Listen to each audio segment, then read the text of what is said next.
I was just starting with our first question was, we were wondering if you knew from the very beginning that you wanted to be a researcher in the field of statistics, and what sparked your interest in that field? Well, I did a first degree in statistics. So I didn't do a degree in mathematics. I did a first degree, and but it means I'm not really a mathematician, and it was the applied elements of the subject that always appealed to me. But really, I had a huge stroke of luck in getting my first job after university in a department of what we would now call clinical epidemiology, and working on large epidemiological studies. I knew really from the moment I went there that that was what I wanted to do, and that was a very long time ago now. That was at the end of 1970. So I have to say that I've never regretted that choice over the whole nearly, well, 45 years or something more. I was also very fortunate that, it's hard to believe really, but I ended up in a department where it was a big department. They had a lot of overseas sabbatical visitors, and one of the people who spent a year in our department was Dave Sackett. And so I had fantastic opportunity to hear and be influenced by people, well, by him in particular, but also quite a lot of other visiting academics. And I never did a doctorate. I just worked basically. So I only have a first degree. I don't have a master's degree. I don't have a doctorate, or at least not a PhD. I do have a honorary doctorate.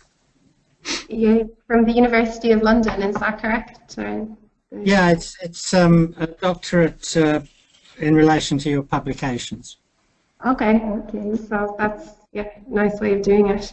So you felt it was these prominent... Yeah, you send them a pile of papers and a pile of money, and they say you've got a doctorate. I think there's a lot more to it than that. You've obviously made a huge contribution to this field, you know. So would you say it was these prominent academics that you met during this time? Would they have motivated you to and influenced you to keep going forward in this field? I think subconsciously. I mean, this is with the benefit of hindsight, thinking back of what influences I had. But from that post, for the first 20 years, almost entirely, I was working on clinical data. I didn't do any methodological work at all. That just sort of evolved, and you may want to ask separately about that. But so I was working as a medical statistician, working on medical projects. And if you've seen my textbook that I published around 1990, there's huge numbers of data sets in there which came from the collaborative projects that I'd been working on. Okay. And what were the most difficult things you had to face during your career? Well, obviously some of the I think that when I started out, so I spent 6 years working in that Department of Epidemiology. I then moved to the Medical Research Council, and I spent 11 years working on a huge number of clinical projects. And one of the big problems was that in those days, people didn't have protocols, and they didn't ask me to help them design the study. They would do a study and they'd come along with the data. And the challenge in the first instance was trying to work out what on earth what the question was, and then realizing often that the study they'd done wasn't appropriate to the question they thought they were answering. And basically the generic idea of to answer your question is trying to decide whether it's feasible to rescue a bad project, and telling people that they've done something, you know, that if they'd only come to you first, they could have done something really good, but to tell them that actually what they've done is a waste of time isn't an easy thing to do. It also means that the analysis of such projects is often far too complicated because they weren't designed properly. So what we have in the current world is totally different. There has been a massive change in the way statisticians are involved in clinical research, and in particular in clinical trials. It's completely impossible, virtually impossible now to do a trial in this country at least without having a statistician and probably other methodologists involved in the planning of that work. Okay. And the final personal question is, what has been your proudest career moment to date? Well, the thing I'm most proud of achieving was writing a textbook, because it's extremely easy to start one, but it's extremely difficult to finish one. And nobody believes me when I say this, but I'm actually quite lazy, and it would have been very easy. You know, I wrote it all in my spare time. I didn't do it at work. So I did it evenings and weekends over many years, and I think finishing it was a great achievement. So I am very proud of that. That is, of course, now over 25 years ago. But the fact that people are still buying it is truly remarkable. So that would be the one thing. Yeah, all that hard work paid off, having it still one of the most sought books in that field. Yeah, and I would add that in the process of writing a book, you learn a lot. When you start writing about something that you think you understand, and then you realize that perhaps you're not quite sure that you do understand it, and so there was quite a lot of reading to back up what I was writing. Okay, so you were able to learn throughout the process yourself. There was a lot of self-learning and probably self-discovery along the way, which added to the whole aim of it for you, I guess. Yeah, I think so. I think, but I am pleased not just with having completed it, but the fact that people actually like it and bought it in large numbers. So, which is, you know, the whole point of, I think, trying to, writing that type of book is that you want people to find it helpful, and so the feedback has been very gratifying as well. Great, yeah, it's a really good thing to be proud of. It's incredible. We wanted to ask you a few questions about the Equator Network. So, like, just starting off, like, what inspired you to found that network? I mean, what gap in the industry or in the field did you notice that inspired you to go about creating it? Yeah. Well, the impetus, I mean, this was the culmination of quite a long process. So I need to go back a bit first. So I became, as I said, for the first 20 years, I didn't do any methodological work, even the sort of what one might call lightweight methodology of reviewing publications. But around the late 1980s, I did a study with my colleague Caroline Doré, where we looked at randomized trials published in the top general medical journals and found a lot of deficiencies in the reporting. And we published that in The Lancet in 1990. And quite a few of the things we say in that paper rather anticipate what would happen some years later with the development of the consort statement, which is, as you know, is a reporting guideline for randomized trials. Now, I wasn't involved in developing the consort statement in 1996, but I did peer review it for JAMA. And it was in 1997 that I was invited to join that group.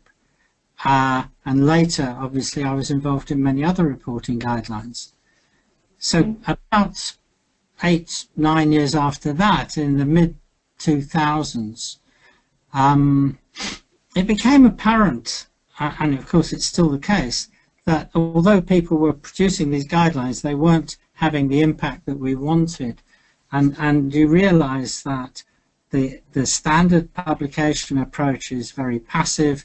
You write something, you hope someone will publish it, and then an even bigger hope that people will read it, and then yet another hope that they will actually be influenced by it.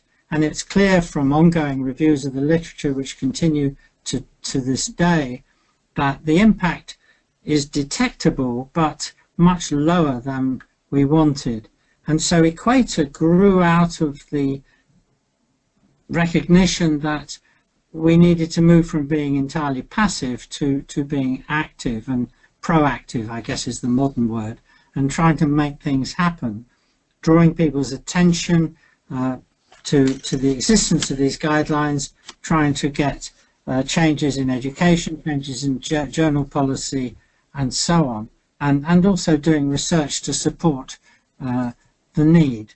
And all of those things, I did discuss it a lot with David Moore in particular in relation to Consort, but what happened was that I was able to move ahead because I was able to get a small grant here, hugely helpful. A big supporter of mine here in Oxford was MiRoR. He gave me a grant to actually establish the Centre for Statistics in Medicine here in Oxford. And then I got another grant through him, wearing a different hat by this time, to employ somebody for a year to get started on this agenda. And the person we employed was Iveta Simera, and she's still in post 10 years later, because building on that initial 1 year funding, we've been able to keep going, although not without some difficulty. But the initial impetus, as I say, was to recognizing that people who develop guidelines don't necessarily have time to be, they're researchers, and maybe we need a different type of initiative to try to improve recognition of the importance of good reporting and adherence to reporting guidelines. And obviously the biggest indicator of what we've done is what's on our website. And so how satisfied are with the impact of the Equator on health research compared to what you hoped for when the network was created? Oh, that's a great question. How satisfied? Well, I guess none of us is ever really completely satisfied. Well, firstly, we're still going. I'm very satisfied about that. I think recognition of this sort of thing takes 5 to 10 years. That's recognition before you get into impact. And you saw that with Consort too. I think you've got made a mark when people talk about your initiative without and assume that other people know what it is. So when people refer to Equator increasingly without bothering to explain what it is, because they assume that people now recognize what it is. And that happened with Consort too, but it took about 5 to 10 years. So to that extent, we've made good progress. We have several full-time employees here in Oxford, although funding is a real challenge. We have 4 Equator centres around the world. And so, we are making, I don't think we're making waves, we're making ripples. So, yeah, it's satisfying, but we are nowhere near satisfied. I'm always looking to do more. So you feel like you're satisfied it's going in the right direction, that it's following the progression that you would have hoped for? Like you said, it's making maybe not waves yet, but there's ripples there, and the waves will flow. Yeah, I mean, to be honest, we never looked a very long way ahead. I think that, and it's quite hard if you were to, obviously we can all see what we would like to happen in terms of high quality research and high quality reporting of research. But there are some massive problems here in terms of the research climate there's huge increase in the amount of research, the pressure on people to publish. There are all sorts of reasons why people are doing research less well than they should do and reporting it less well than they should do. The fact is that it's easy, for example, it's easy for a journal to say we want you to adhere to Consort or Strobe or what have you, but it's a lot of work to ensure that authors in fact do that. And so simple statements are cheap, but it's actually ensuring that you do get high quality research publications is much, much harder. And even in the top medical journals, you do see some remarkable omissions from journal articles. I mean, my initial interest in all of this was not in terms of reporting, but in terms of methodological quality, because as a statistician, I saw misuse of statistics was very common. But over the last 20 years, there's been much more stress, not just by me and my group, but widely, more emphasis on, well, let's have good reporting, because so at least we can see what people have done. But the fact is that good reporting of bad research is only halfway to where you want to get to. What we want, of course, is good reporting of good research. And Equator isn't just about reporting, and we are now beginning to work on how to extend our activities to say more about good research conduct, or maybe a better word is planning of research. So we're very interested in helping people to write good protocols, and that links to one of my earliest comments on this interview, that people never used to think about it, they would just start. And the more planning you do, the better it is. Indeed, there's a saying that if you fail to plan, then you plan to fail.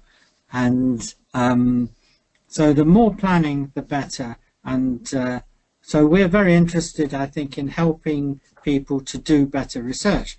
But the difficulty we have is getting at people at the right time point, and the same applies to reporting. Ideally, we want to influence people when they're writing a paper, not when they have written it and submitted it to a journal. It's too late, and the same problems arise with research conduct. Okay. Another topic we want to discuss is specific in clinical research. Are you optimistic or worried by the evolution of clinical research, and why?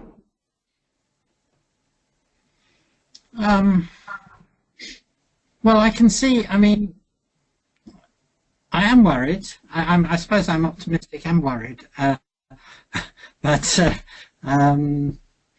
I think the challenges I've mentioned are major, and they are reflected in two big problems that we have.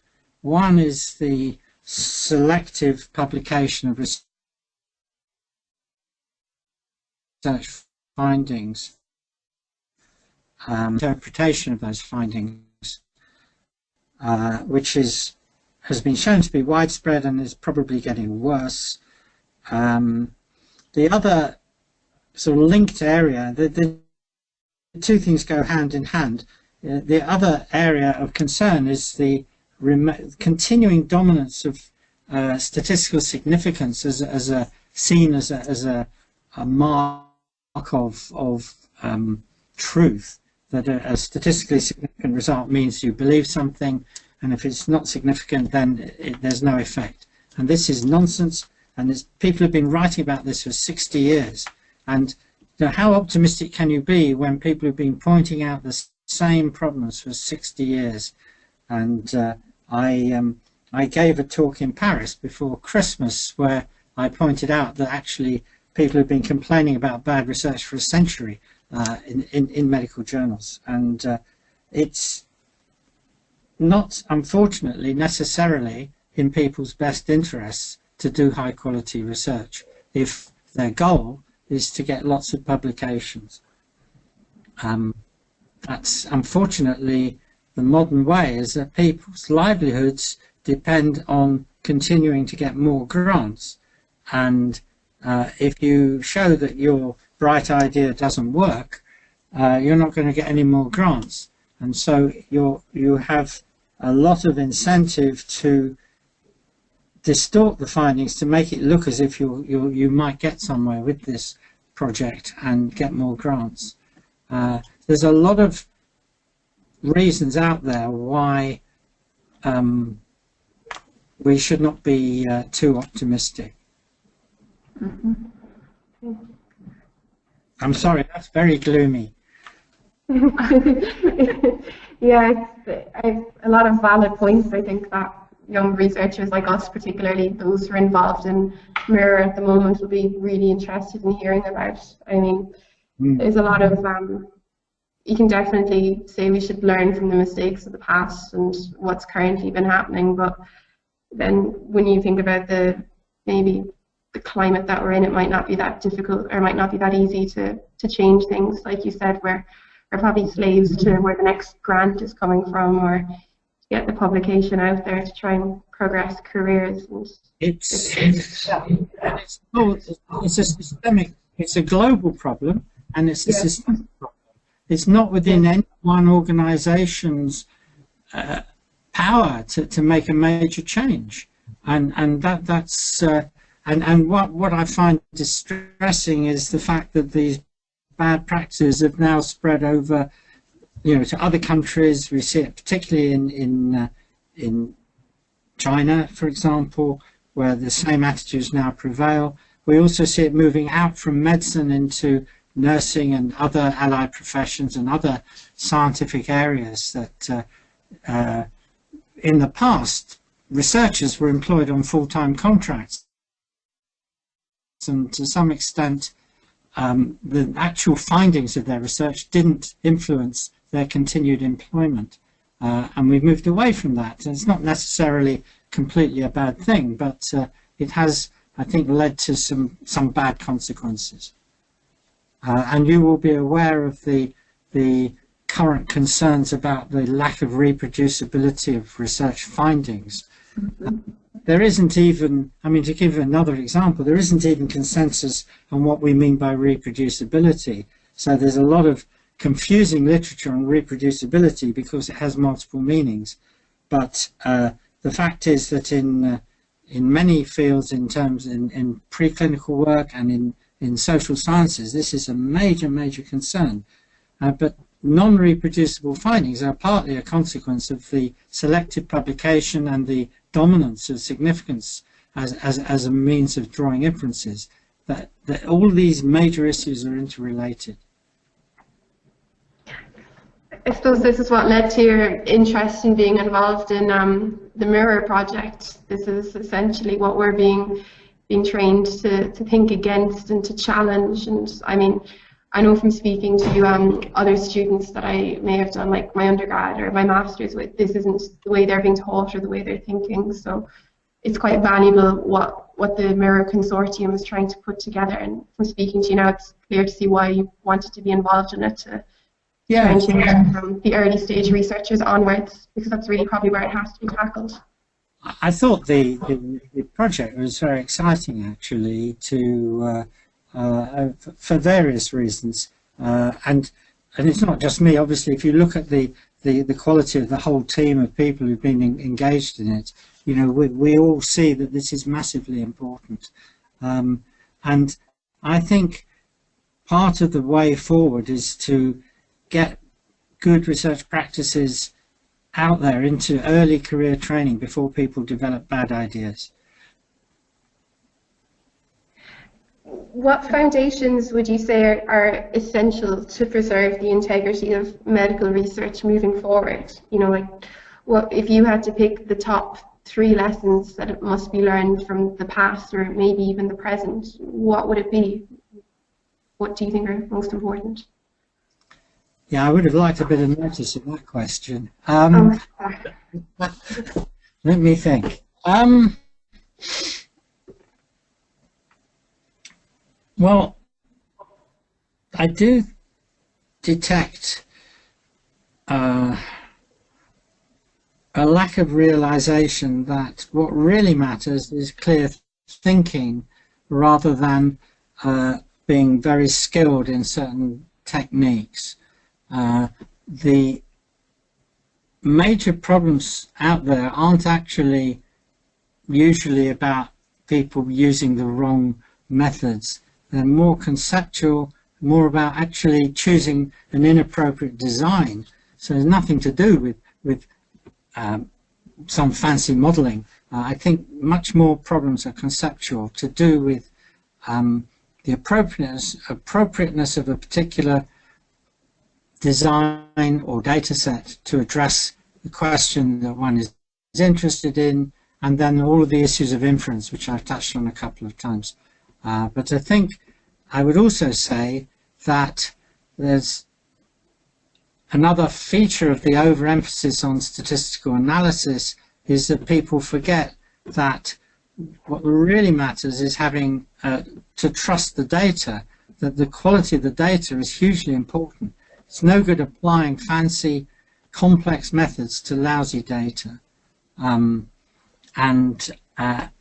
Unfortunately, the new move to using so-called big data necessarily means you're trading quantity and quality. So you get much more data, but it's less high quality, both intrinsically in terms of the quality of the measurements, but also in terms of the missing data and the fact that because measurements are not taken to a standardized protocol, that they're inconsistent across places. So being aware of all of these issues, I think, is really important. Knowing how to handle them is tough, but if you don't know that these are problems, you won't even think about them. So I would say people need to be aware of the whole context, the quality of the data, the appropriateness of the data set to address a particular question, which obviously shouldn't be a problem in a prospective study, but it can be. And then understanding what statistical analysis can and can't do in the way of statistical inference. And I suppose the last thing I would say is the classic thing that you should interpret a study finding in the light of what else is already known. We see it most obviously in the systematic reviewing, but it's remarkable how much of the time people interpret their study as if it were the only one that was ever done. Okay. What would be the most important paper or book you think we should all read as early stage researchers? Well, I think any book that taps into the thoughts I gave you. So it would be probably in relation to how to think statistically.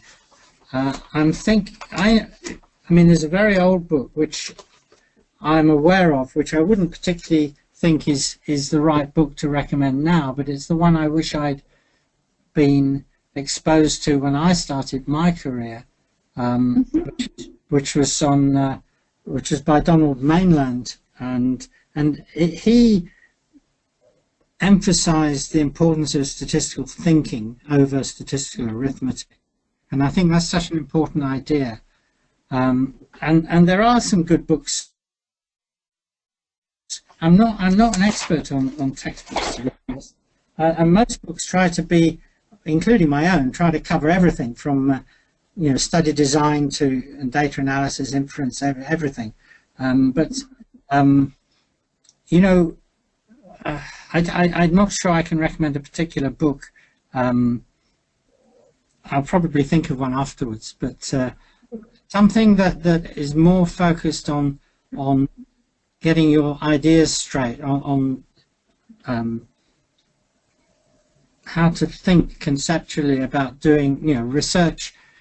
Basically research starts with a question, and then for a given question there are many possible ways you might go, using existing data or getting new data. And but actually it's not easy to find good guidance on that, and I'm involved in a group which is trying to develop guidance for that sort of thing, for observational studies. But you have loads of books on analysis. I don't think that's the issue. I think it's on statistical thinking and research design. But I can't give you maybe I should have written it, but I can't give you a particular book. Well, I think anyone reading that will be happy with that answer, to know that, you know, maybe it's the statistical thinking is what should take precedent for any early researcher starting out. We had a particular question from Professor Carol Gamble here at the University of Liverpool when she heard we were doing this interview. She was very interested in knowing, what do you think we can do to attract more young researchers into the field of biostatistics?